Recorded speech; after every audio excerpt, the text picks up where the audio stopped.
WeChat breaks Canada's election laws. I'm Marco Perri. Welcome to the Perri platform.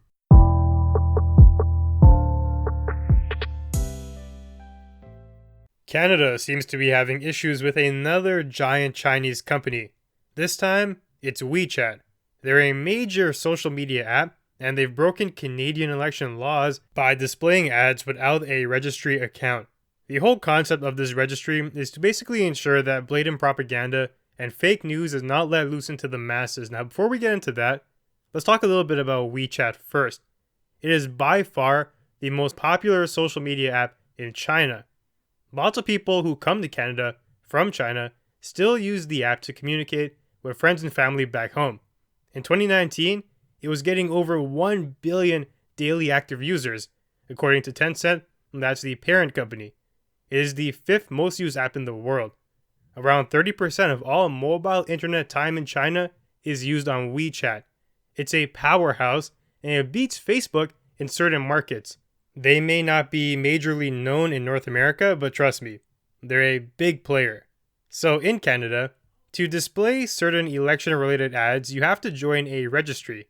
Within that, you have to disclose certain information like who put out the ad, when they're running from, and whatnot. It's essentially used to combat fake news and propaganda.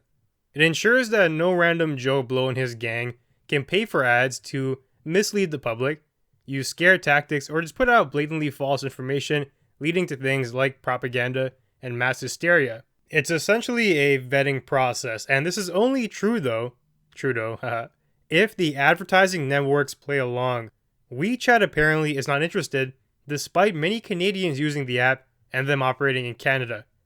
The CBC obtained a copy of a conservative ad that stated that the Liberals would legalize hard drugs in Canada.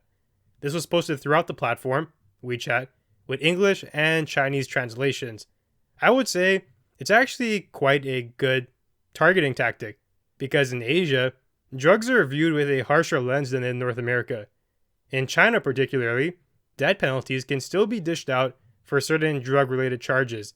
It's an entirely different culture and the way they view these things. Now, you put out an ad saying Trudeau will bring about hard drugs, and it's bound to be effective within that demographic. It's sort of like, imagine in Canada, we saw an ad about a party trying to let Walmart sell cigarettes to children. Not many people would support that, and it would be actively opposed. It's really a question of cultural norms and playing on that. The cigarette example may be a little bit more tolerable in Asia, but definitely not in Canada. One of the many problems here is that we have to dissect if this is something that the Liberal governments are actually planning to do, or is it just simply speculation? As far as I know, it's not part of their platform, and it's not something Trudeau has openly said. In the debates, maybe there was a soundbite of him saying something like, maybe in the future or not right now, but that's very different from making it a promise, telling people it's something you're actually going to do. Legalizing cocaine and heroin don't seem to be that high on his priority list to me. Maybe they will do it though, who really knows, but it's mere speculation at this point, and that's the crux of it. We could feasibly make speculative claims about any party about things they might do. There's a wide range of actions that is encompassed in this realm of possibilities. You need two things really. Proof and evidence to back up claims like this. It can't just be we think this is going to happen. It goes back to the question of fake news, and the registry is supposed to protect against that. To a voter who's unaware, this issue here, legalizing hard drugs, it could be an election-breaking topic that sways their vote. So Tencent, the owners of WeChat, denied these allegations, and they said they do not support political ads on their platform, but the proof is fairly damning. Members of Election Canada's social monitor team have also spotted ads on WeChat, and on top of that, you have the CBC with evidence of ads that were on their platform. It seems like the Elections Commissioner will need to investigate the issue and the allegations and put WeChat on the hot seat. I'm not sure anything will come of this though. Maybe a small fine because they aren't registered, but the real question is, will Canada try to come after another giant Chinese company? Add WeChat to the list right beside Huawei. That would certainly be very interesting to see. It would be an alpha move on Canada's part, really.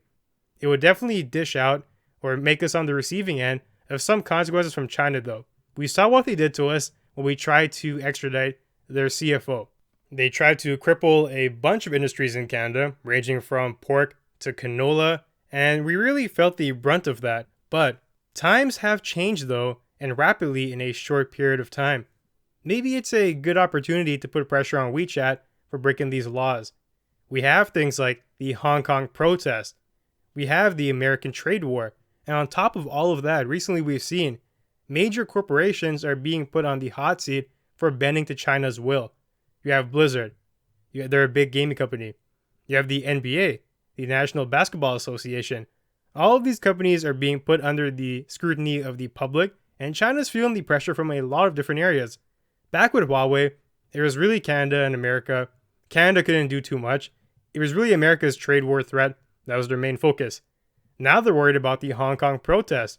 Those guys are stirring up the country to the point where the social fabric, the way things are run, is being questioned. You have America putting on tariffs and putting pressure on China, making their economy kind of shaky. They're resorting to things like currency manipulation, which hurts their citizens in an attempt to bring back those sales. You also have these major companies who were used to toeing the line with China. They would do as China wanted, but the consumers are speaking up now, and they're actively boycotting Blizzard, and they're giving shame towards the NBA. Those companies will have to make a choice: lose the entire American markets or stand up to China. If Canada comes in now and says, WeChat, we're going to hold you accountable and you're going to pay up. We're not talking about a small fine, but you will feel the pain of breaking our laws. If you want to operate here, you have to follow the norms. Then if you want to play hardball, we can just get rid of you. We will not let WeChat operate on our systems. That's a pretty powerful move, and it seems like the time might be right for something like that right now. So back to the story. Andrew Scheer was asked about the ads in the context of Facebook though, because similar ones were run on that platform, and he stood by them. His comments were essentially that because Trudeau legalized marijuana, that other drugs were also possible. I'm not sure that's the strongest premise to base your entire ad campaign around. Parties like the NDP and the Green have actually said more on the topic. They aren't really talking about full legalization, but instead decriminalizing the drugs is on the table.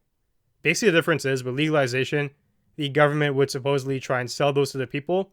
It would increase supply, but if all you do is decriminalize, it means that if you catch somebody on the street with cocaine in their pocket, there won't be a criminal charge associated with that. It would be looked down upon by society maybe, but you wouldn't go to jail. There may be an argument for not punishing the users, but instead going after the suppliers and the cartels more harshly, but that's all beside the point. I don't think Canada is in a position to legalize hard drugs either way here. It is simply just not in line with our Canadian cultural identity at this point in time. Maybe that changes in the future, but that's yet to be seen. If we're going to be realistic here, WeChat saw the chance to make money and give Canada the middle finger at the same time. It's a beautiful win-win situation for them, so they took advantage. If Canada is going to establish election rules, and for seemingly good reasons, they need to be enforced. Otherwise, why bother following them? If WeChat gets away with this, what's going to stop Google from ignoring them? Or Facebook? Canada has gone the way of advertising revenue, money that could be in the company's pockets, and if the companies see weakness, that Canada is not going to enforce the rules that they themselves put into place, why follow them? Canada's election team has to man up with these violation allegations and go after WeChat. It can't be a tiny fine either. That does not matter to them. There is a central pillar that has to be understood by prosecutors. The cost of breaking the rules has to be higher than the perceived gain, or nothing will change. You can look at every company in recent history who has broken the rules and gotten away with it. They would make enormous profit from breaking the law. Then they would pay a fine. And here's an example. You can make $1 billion in extra revenue by polluting the ocean. If you are fined only $200 million, you still come out on top. So why follow the rules in the first place? You literally make profit by breaking the rules. WeChat, I feel, is going to be given a similar situation. They made money off of these ads. What's the fine going to be? A couple $1,000s? It seems like they're going to still come out on top. You simply can't have the game set up like that, or you're going to encourage misdeeds and wrongdoing. It's a really basic formula and a fundamental principle, but the politicians who are in charge can't seem to wrap their head around it. I want to see what happens when you put harsher consequences on breaking these laws that we've established. If they're going to make less money because the fines are so enormous, then they're going to be less incentivized to do it in the first place. But if we continue to play little kiddie games with them, they're going to keep doing it. So that's about it for today. Happy Thanksgiving to everyone, by the way. If you enjoyed the content, be sure to leave a review and share. And you can find me on Twitter at Perri Platform. I'll see you soon.